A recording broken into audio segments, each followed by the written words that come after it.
This is John Janik, Paul Janik, Chris Hake, the wallet from Moneybag Sodas, and you're listening to Shout It Out Loudcast. Yeah, with yeah. Tom and Zeus. Yeah. And reports tonight on how destruction is impacting the campus community.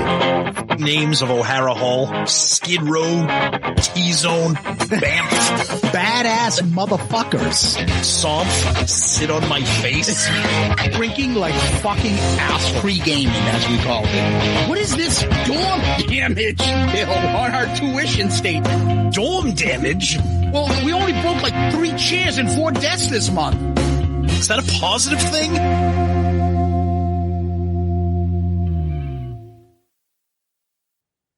Bam! That's right. We're back with another episode of Dorm Damage, the show where anything and everything is on the table and the table gets smashed.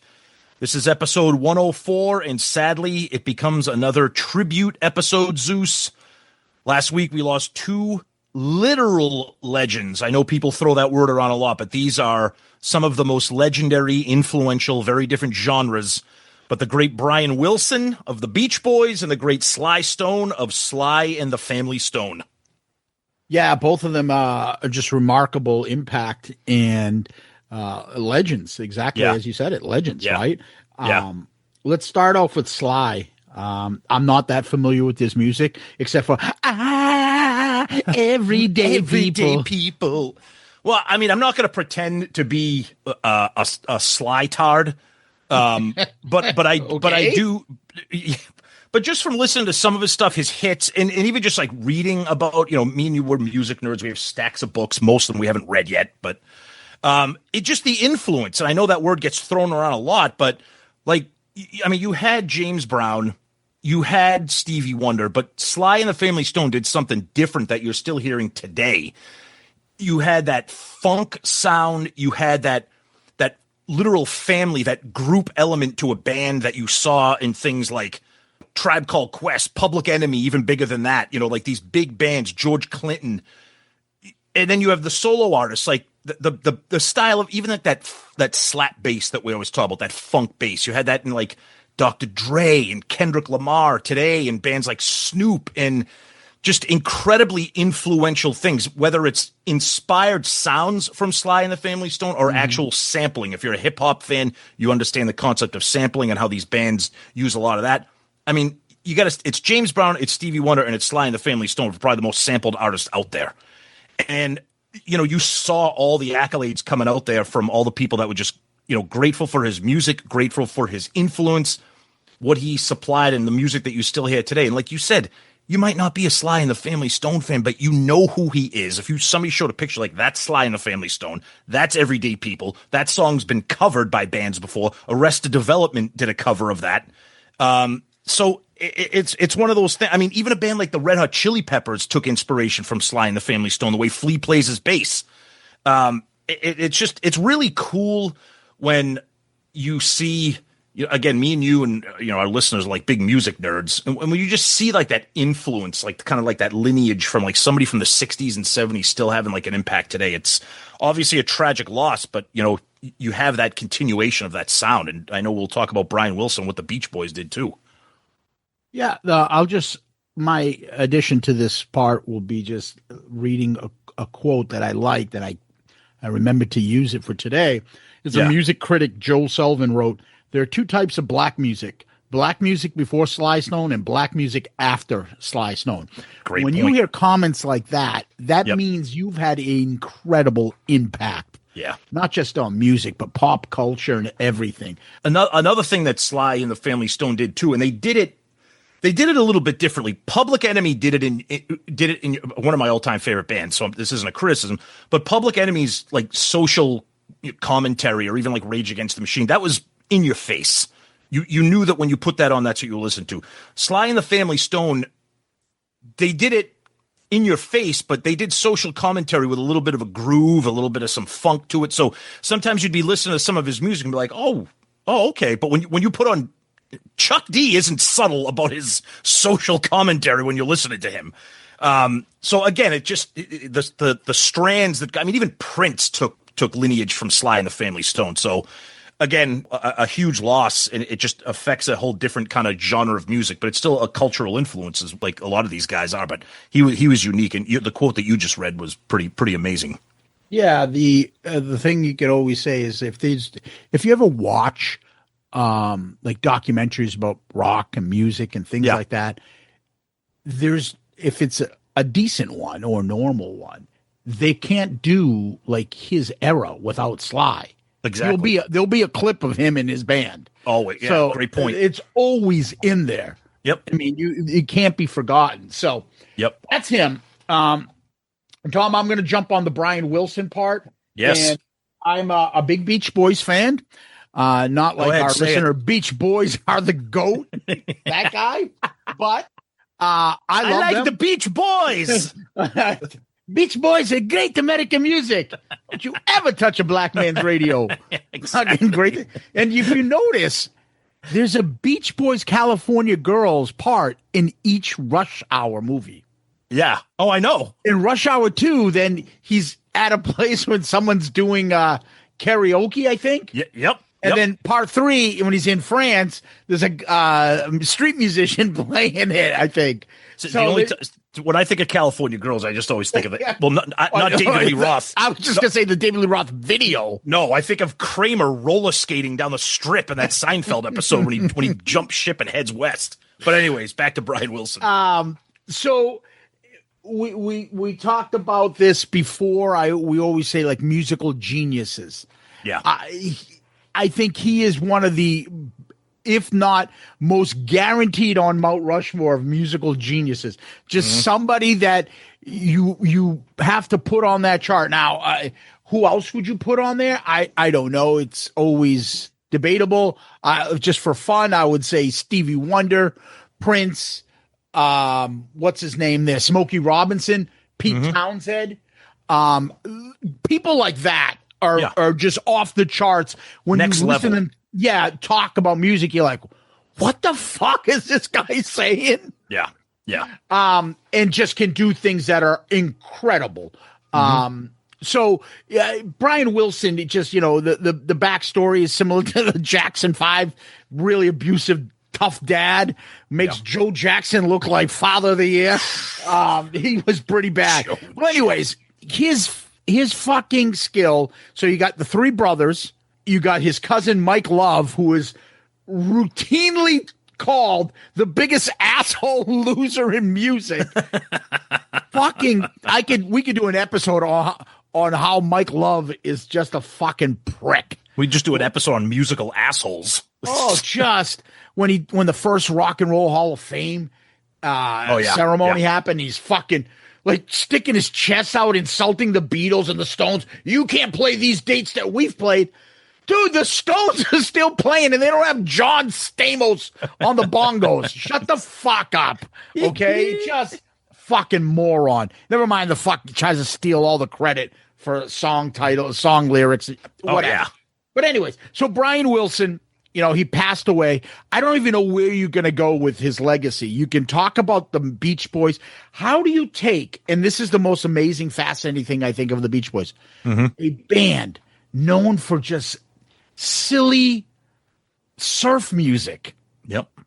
And then come out with an album like Pet Sounds, and it's not just Pet Sounds, like Smile, things like that, that just blows everybody's mind away. That is like considered, every rock critic's like, this is the greatest album of all time. This is beyond genius. The guy that was doing Surfing Safari. Right. Let's go surfing now. Everybody's learning how.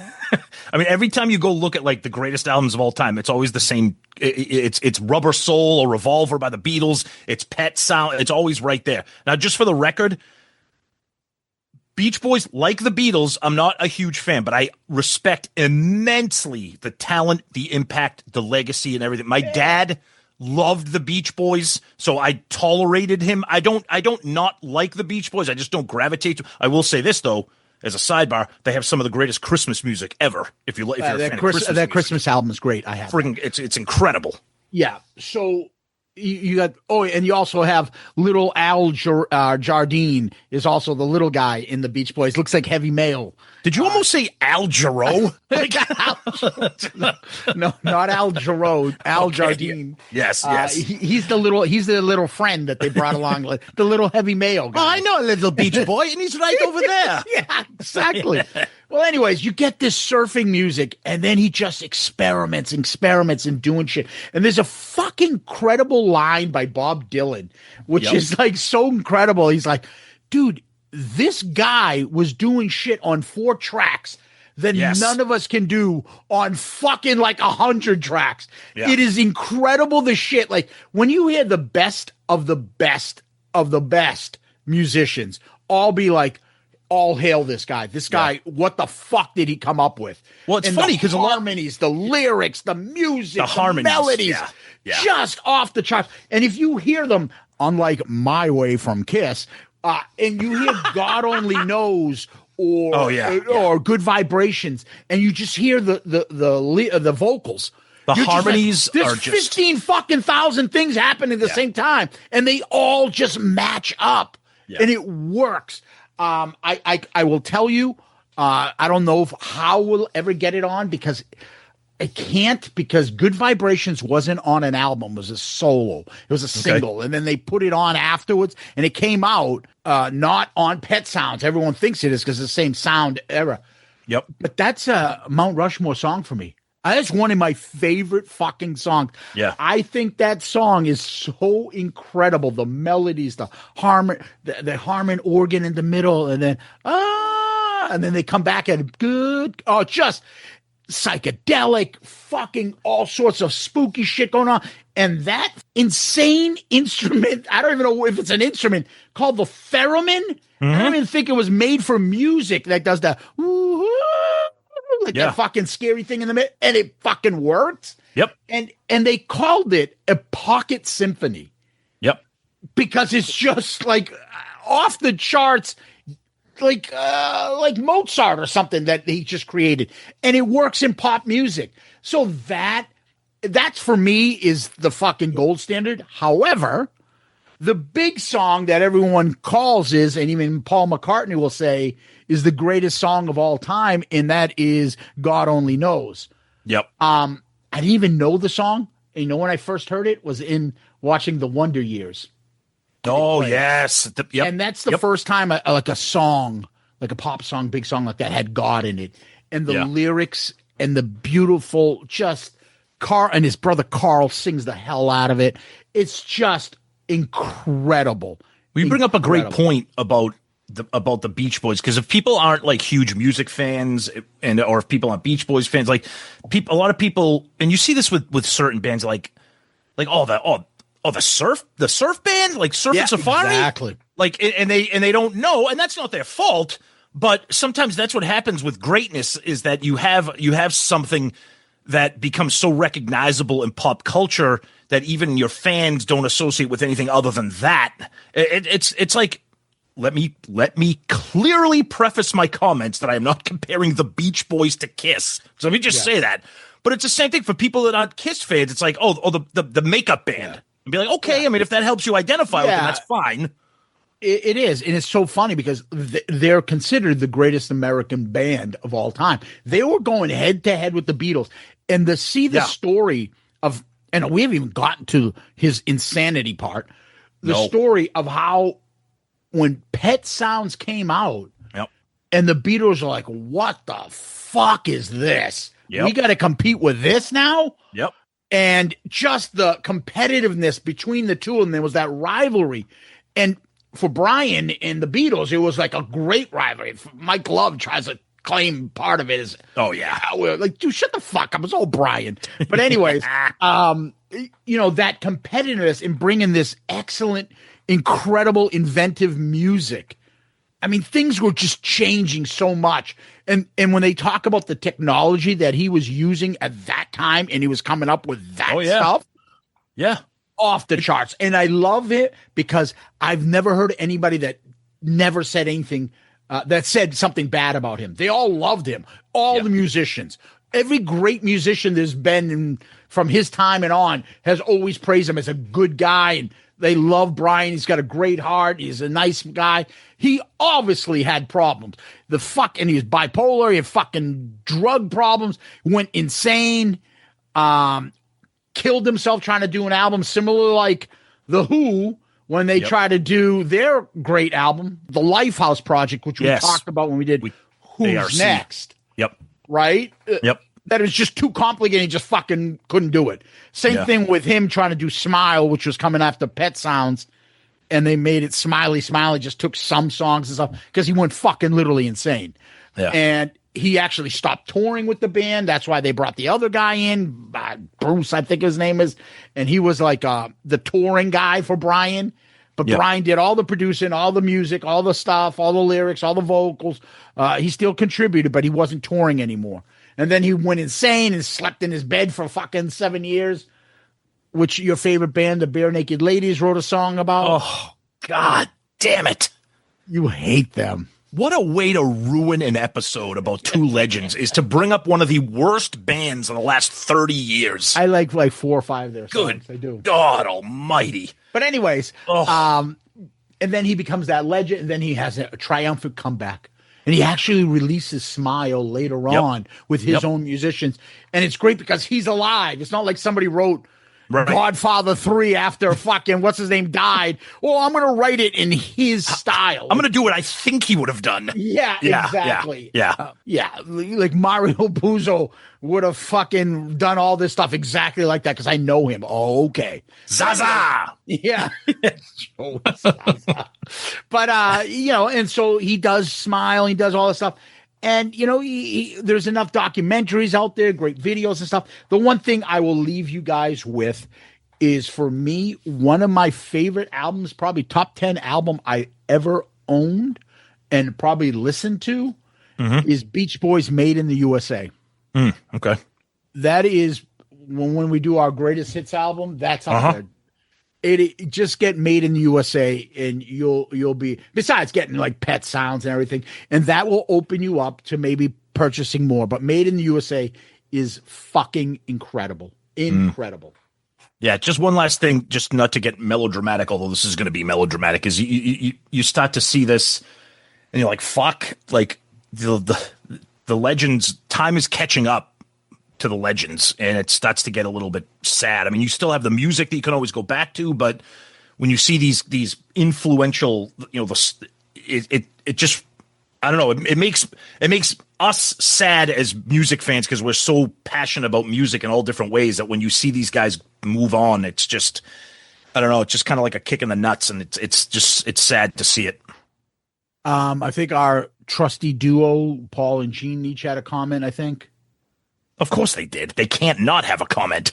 Paul, I've never, since I've been on Twitter, can remember where my Twitter timeline was filled with Me too. more, it was all like comments, even like athletes and like entertainers, not even musicians, just filled with tributes to Brian Wilson. My timeline was, I can't think of anybody.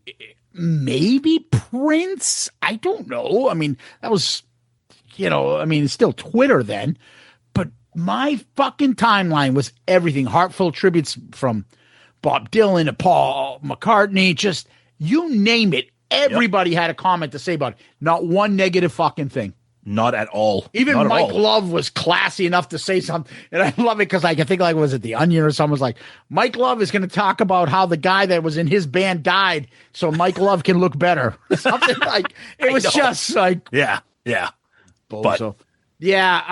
I'm telling you guys, this is a loss of a giant, maybe top 10 in music just Agreed. died. Yep. Right? Agreed. The last of them would be like a Pete Townsend, Paul McCartney. away, Paul McCartney, Mick Jagger. Yep. He's right up there with them. Up there with them. Agreed. Yep. Yeah. Play some Beach Boys. I've been playing Beach Boys a lot the last, week or so. So anyways, till next time, peace out, Girl Scout. Oh, you over here? Yeah, I'm over here now. Zeus, it's me. I want to end the show now. Jesus Christ, Tom. Jesus Christ. Let's end the show now while we got the muscle.